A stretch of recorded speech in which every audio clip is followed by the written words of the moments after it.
Picture this. It's the summer of 1943. Somewhere on the outskirts of Rome, a group of German soldiers, veterans of 1,000 battles, are inspecting a line of newly captured Italian tanks. They circle these machines with the careful eye of professionals, running their gloved hands over the sloped armor. One of them, a panzer commander who has fought against T-34s in Russia, stops dead in his tracks. He stares at the front hull, then at the turret. He turns to his comrades and says something that none of them expected to hear about Italian equipment. This is actually good. The tank standing before him is the Carro Armato P26 40ths. It is Italy's secret weapon that arrived too late. It is the tank that should have been rolling across North Africa in 1941. The tank that could have given the Italian army a fighting chance against the British Shermans and American Grants. Instead, most of them never even got engines. They sat in factories, hollow steel shells, waiting for a heart that would never beat, at least not under an Italian flag. Today, we are diving deep into the forgotten story of the P26 40ths.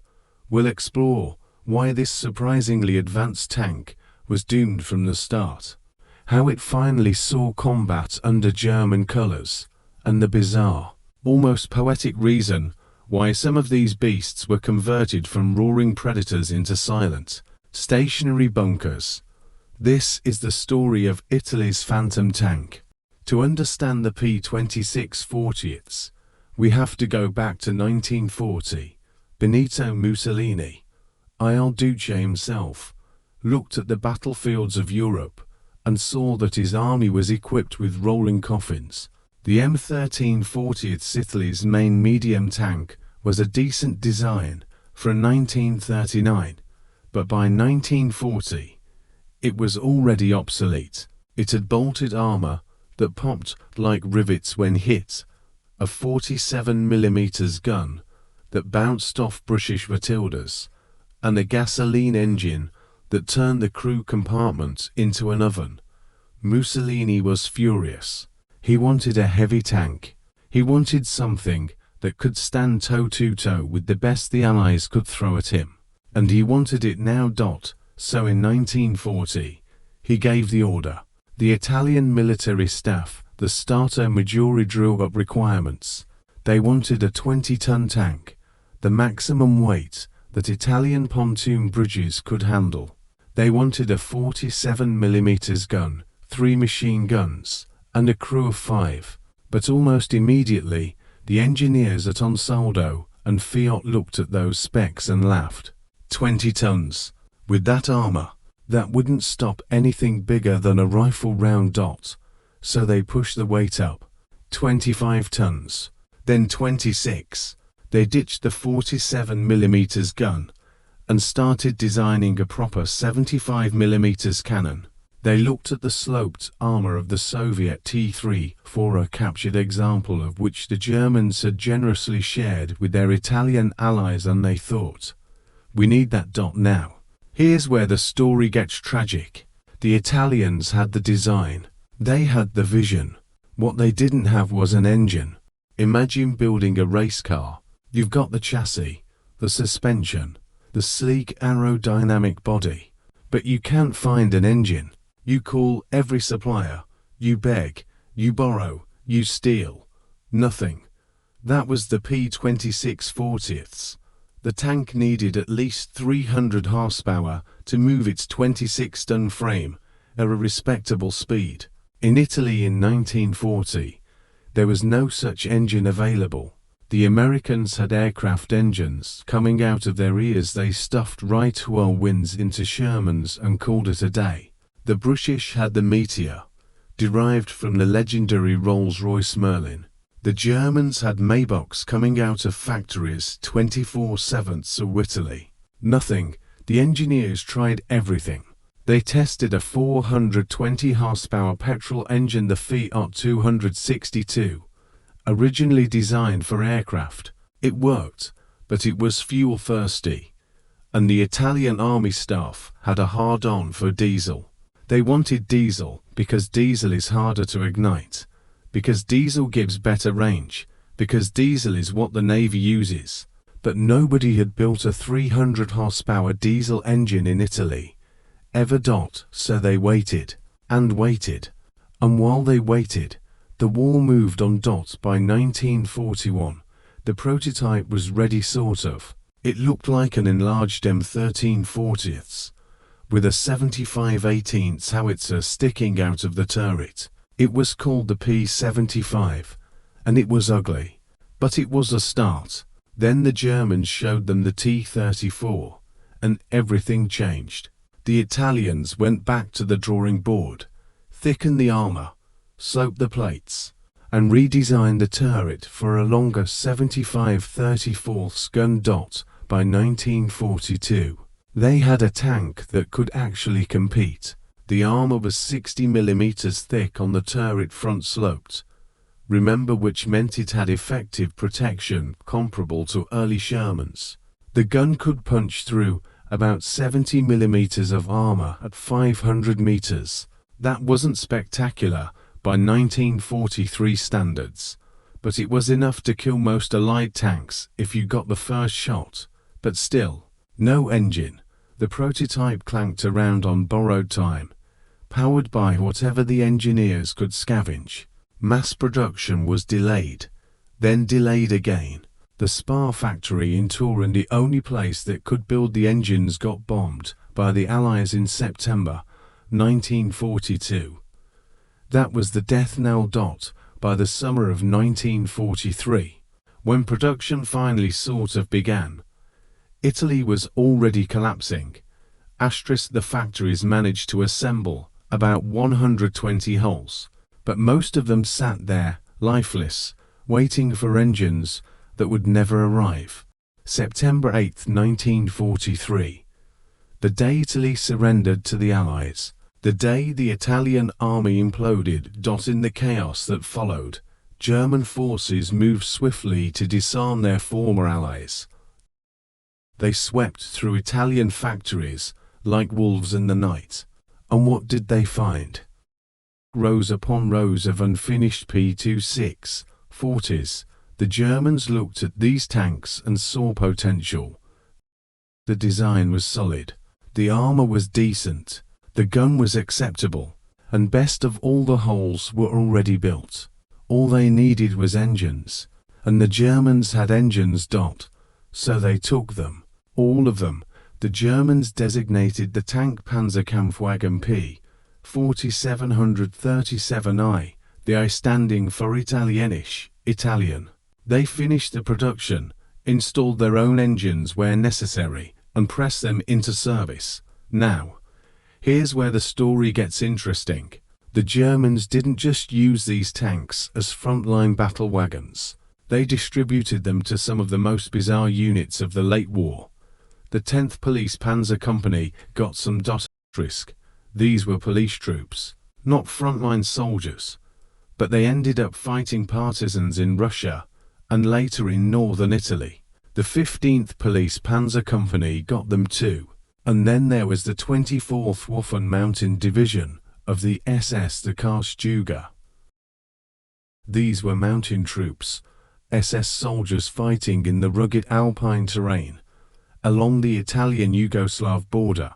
Imagine driving a 26-ton tank through the narrow mountain passes of the Alps.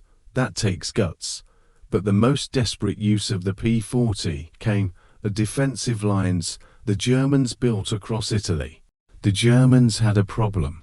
By late 1943, they were retreating up the Italian boot. The Allies were pushing north, slow but steady. The Germans needed to hold them at every river, every mountain pass, every hilltop.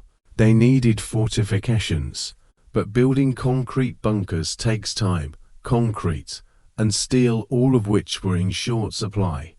But they had P40s, lots of P40s, and about 40 of them had no engines. Think about that. A tank without an engine is just an armored box. It can't move, but it can still shoot. it can still kill. So the Germans did something brutally pragmatic. They dug them in. They transported these engine-less P40s to key defensive positions along the Gustav Line and the Gothic Line, the two main German defensive belts across Italy.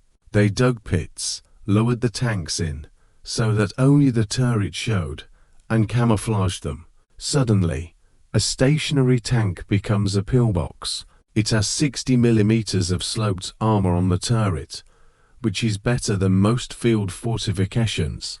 It has a 75 mm gun that can kill any Allied tank that gets within range, and it costs nothing to build, just the labor of digging a hole. This was the second life of the P40, not as a blitzkrieg weapon, but as a bunker, a steel tomb with a gun. Now, why didn't they just use the tanks as mobile units? Simple: fuel and mechanics. By 1944, Germany was starving for fuel. Every drop of gasoline was precious. A mobile tank needs fuel to move, fuel to train crews, fuel to transport to the front. A dug-in tank needs nothing. You drive it to the spot once. If it has an engine, or you tow it there, then you bury it. It sits there, silent and patient, waiting for the enemy to come to it. It consumes no fuel, requires no maintenance beyond the gun, and can hold a position with a fraction of the crew. Some of these dug-in P40s saw action at Anzio, where the Allies landed behind German lines in January 1944. Imagine being an American tanker, rolling through the Italian countryside, thinking you've got the Germans on the run, when suddenly a 75 mm shell slams into your Sherman from a hill that looked like just another patch of dirt. That's the P40's revenge. But the story doesn't end with the Germans. After the armistice, Mussolini was rescued by German commandos and installed as the leader of a puppet state in northern Italy, the Italian Social Republic, or the Republic of Solo. This rump state was a German client, but it had its own army, and that army wanted tanks. The Germans handed over a few P40s to Italian units. One of these was the armored group Lincello, Little Lion. These were Italian fascists, loyal to Mussolini, fighting against the Italian resistance and, occasionally, against the Allies. The Lincello got to P40s in the final days of the war. April 1945. The war was effectively over. The Allies were sweeping through northern Italy. Mussolini was holed up in Milan, making delusional plans to turn the city into a fortress, a redoubt where fascism would make its last stand. The two P40s were driven to Milan. They sat there, in the streets, doing garrison duty. They never fired a shot in anger. When the partisan uprising began on April 25th, the crews abandoned them. And then something beautiful happened. The partisans, the Italian resistance fighters, communists and socialists who had been fighting the fascists for years, climbed onto those abandoned tanks. They painted a huge communist symbol on one of them. They turned Mussolini's last tanks into symbols of liberation. That P40, the tank designed by fascists, built by fascists, intended to fight for fascism, ended the war under the red flag of the resistance. Let's get technical for a moment, because the P40 is a fascinating study in compromise and ambition. The armor was decent. The turret front had 60 mm, sloped. The whole front had 50 mm at a 45-degree angle, that gave it effective thickness of around 70 to 80 mm against flat trajectories. It could stop 2-pounder shells all day, and even 6-pounders at longer ranges, but it was riveted, not welded. That was a problem. Riveted armor, when hit hard, doesn't just dent, it pops. Rivets become projectiles inside the tank, bouncing around the crew compartment like shrapnel. The Germans had abandoned riveted armor by 1940. The Italians were still using it in 1943. The gun was the 75/34 to 75mm bore, 34 calibers long. That's a medium velocity gun, similar to the early Sherman's 75mm. It fired an armor-piercing round at about 700 meters per second, which could punch through 70mm at 500 meters. That's enough to kill a Sherman from the side, or from the front, if you're close enough. The suspension was leaf spring bogies, inherited from the M13-40. It was reliable, but dated. On rough terrain, the P40 bounced and rocked, making accurate shooting difficult. Christie suspension or torsion bars would have been better, but Italy didn't have the technology or the time. The turret was a two-man design. That meant the commander had to load the gun and direct the tank simultaneously. In combat, that's a recipe for disaster. By 1943, three-man turrets were standard: commander, gunner, loader, so each man could focus on his job. The P40's turret was cramped and inefficient. And yet, despite all these flaws, the P40 was the best tank Italy ever built. It was proof that Italian engineers could design competitive armor. They just couldn't build it fast enough. And they couldn't build enough of them. So what if the P40 had been ready in 1941?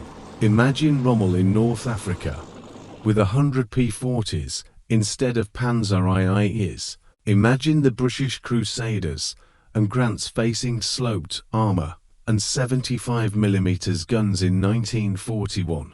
The balance of power in the desert might have shifted. The siege of Tobruk might have ended differently. Malta might have fallen. But it's a fantasy. The P40 arrived too late, into few numbers, with too many compromises. It's the great what if of Italian armored warfare.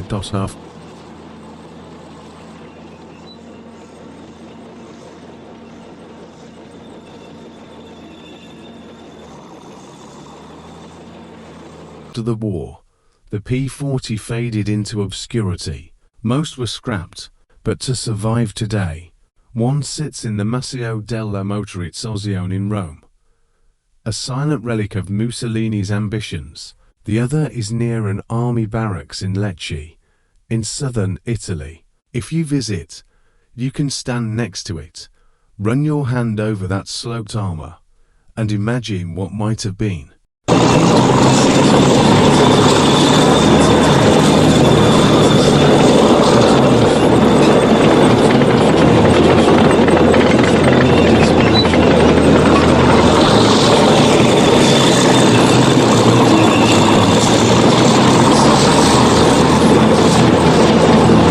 And even, for a day, the red flag of the partisans. It was mobile, then stationary, then mobile again.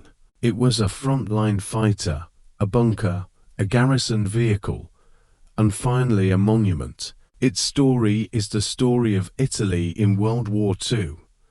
Ambition without resources, courage without coordination, and a legacy that's complicated, tragic, and fascinating all at once. The P40 teaches us something important about tanks.